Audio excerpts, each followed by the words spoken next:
ನಾನು ತಪ್ಪು ಮಾಡಿಲ್ಲ, ಕ್ಷಮೆ ಕೇಳೋ ಅಗತ್ಯವಿಲ್ಲ. ಕಮಲ್ ಕ್ಷಮೆ ಕೇಳಬೇಕೆಂದ ಹೋರಾಟಗಾರರು, ಬ್ಯಾನ್ ಮಾಡ್ತೀವಿ ಎಂದ ತಂಗಡಗಿ.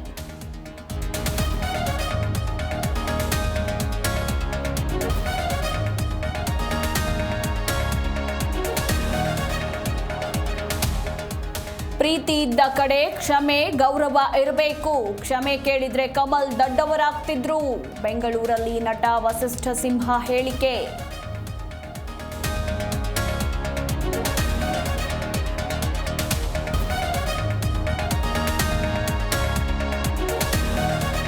ಮಂಗಳೂರಿನಲ್ಲಿ ಗುಡ್ಡ ಕುಸಿತ ಪ್ರಕರಣ, ಅಜ್ಜಿ ಜೊತೆ ಮೊಮ್ಮಕ್ಕಳು ದುರ್ಮರಣ. ತಾಯಿ ಅಶ್ವಿನಿಯನ್ನ ರಕ್ಷಿಸಿದ ಎನ್ಡಿಆರ್ಎಫ್, ಎಸ್ಡಿಆರ್ಎಫ್.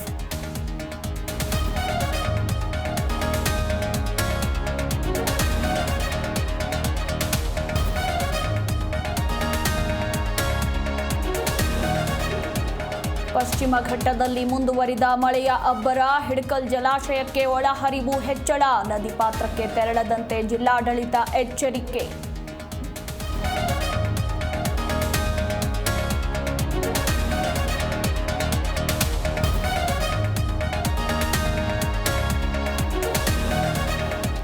ಪ್ರಧಾನಿರನ್ನ ಭೇಟಿಯಾದ ಡ್ಯಾಶರ್ ಸೂರ್ಯವಂಶಿ.